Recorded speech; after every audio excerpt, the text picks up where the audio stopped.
At 0312 hours, the encrypted transmission came through Captain Daniel Reeves' headset with no warning tone, no preface, and no hesitation. The voice on the other end was calm, professional, and distant, exactly how orders were meant to sound. Intelligence had confirmed the presence of a high-value insurgent coordinator operating from within a residential structure on the eastern edge of a Middle Eastern city. Surveillance assets had tracked communications, movement patterns, and confirmed links to recent attacks. The directive was explicit: isolate the objective, conduct a night raid, detain all occupants, collect intelligence materials, and neutralize any hostile resistance encountered. Legal clearance had been obtained. Rules of engagement were active and permissive. From a command perspective, the order was clean, justified, and necessary.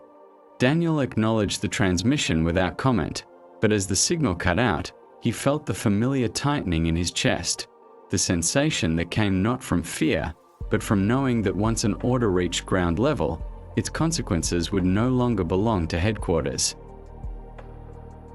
Orders in war are designed to remove uncertainty.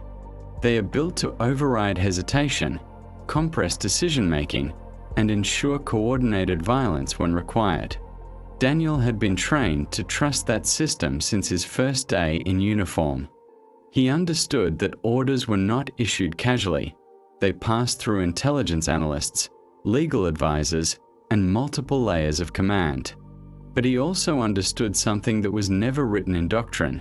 Orders travel downward efficiently, but responsibility never truly travels back up.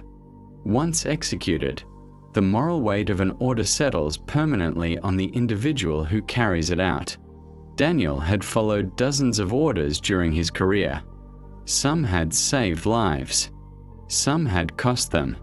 This one felt different, not because it was illegal or reckless, but because it was precise enough to leave no room for emotional distance. The platoon assembled quickly, moving through rehearsed procedures with mechanical precision. Weapons were checked, radios tested, breaching equipment distributed. Daniel briefed his men using approved language, keeping his voice steady and neutral. He did not mention doubt. He did not allow himself to soften the mission parameters. Soldiers did not need reassurance, they needed clarity. As they loaded into vehicles and moved toward the objective, Daniel studied the faces around him. Some were calm, some tense, some unreadable. Each man processed fear differently. His job was not to eliminate that fear, but to prevent it from spreading. Preparation did not bring comfort. It brought inevitability. Once the wheels were in motion, there would be no pause button. The platoon dismounted several blocks from the target and advanced on foot, maintaining dispersion and noise discipline. The city was quiet, but not empty. Concrete buildings rose on either side, their windows dark and unreadable. Every rooftop was a potential firing position. Every alleyway could conceal movement. Daniel scanned constantly, his body operating on habit rather than conscious thought. This was not open terrain where lines were clear and enemies obvious. This was civilian space repurposed by conflict, where combatants and non-combatants often occupied the same physical ground. Daniel knew that mistakes here were rarely clean. They lingered, they echoed, and they never stayed contained to after-action reports. According to intelligence, the building housed an operational node, communications equipment, weapon storage, and a coordinator responsible for directing attacks. Surveillance drones had confirmed irregular power usage and encrypted signal traffic. But intelligence could not answer the questions Daniel cared about most. It could not tell him who slept inside. It could not show him what would happen when armed men forced entry in the middle of the night. Intelligence reduced uncertainty, but it never erased it. Daniel understood that data could justify action, but it could not absorb consequence. Once the door came down, the situation would shift from theoretical to irreversible in seconds. Daniel slowed slightly, allowing his platoon to close distance. Sergeant Miller led the first squad with quiet confidence, his movements economical and precise. Specialist Turner secured the rear, constantly scanning for trailing threats. Private First Class Alvarez moved stiffly, jaw clenched, whispering something under his breath that Daniel chose not to acknowledge. These men trusted Daniel completely. They trusted his judgment, his restraint, and his willingness to place their lives above his own. That trust was absolute, and it weighed more heavily than any piece of equipment he carried. Leadership, Daniel knew, was not about issuing orders, it was about owning their outcomes. At the final rally point, the platoon halted. Daniel checked his watch. Dawn was approaching. Civilian movement would increase soon, complicating containment and extraction. The radio crackled softly in his ear. Execute as planned. No alternatives. No revisions. No added context. Daniel responded immediately. Roger. That single word sealed the operation. From that moment on, every action taken would be deliberate, recorded, and judged, if not by command, then by memory. The platoon established a tight cordon around the structure. Entry points were covered. Escape routes sealed.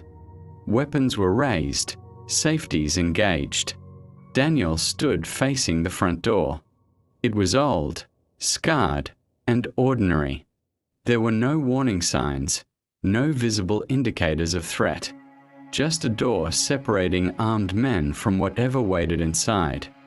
This was the moment Daniel had learned to recognize over years of combat, the quiet before contact, where time seemed to stretch and the weight of command settled fully onto one individual.